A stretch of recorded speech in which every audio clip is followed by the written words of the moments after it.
करते म्हणजे आपलं फाईल अपलोड्स मल्टिपल फाईल्स घेण्यासाठी तयार आहे का चेक करूया आपण.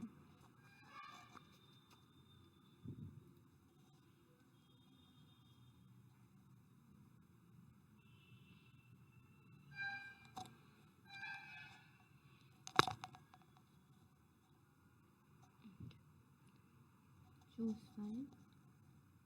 आता फाईल सिलेक्ट करताना इथं मल्टिपल फाईल्स सिलेक्ट करता येईल. आपण एक कोणतंही डॉक्युमेंटमधनं मी एखादं डॉक्युमेंट सिलेक्ट करते. ठीक आहे. आता हे दोन्ही पण डॉक्युमेंट मला इथं सिलेक्ट करता येतात कारण का आपण अलाव मल्टिपल केल्यामुळं मल्टिपल फाईल्स आपण सिलेक्ट करू शकतो. आता इथं 3 फाईल्स आल्या. मग आपण काउंट व्हेरिएबल यूज केल्यामुळे 3 काउंट इथं दिसतो आहे. ठीक आहे. अपलोड फाईल्स म्हटलं मी आणि खाली 3 फाईल्स अपलोडेड म्हणून मेसेज येतो आहे. ओके. याप्रमाणे तुम्ही मल्टिपल फाईल्स अपलोड करू शकता एका सिंगल फाईल अपलोडेडमुळे. ओके. थँक्यू.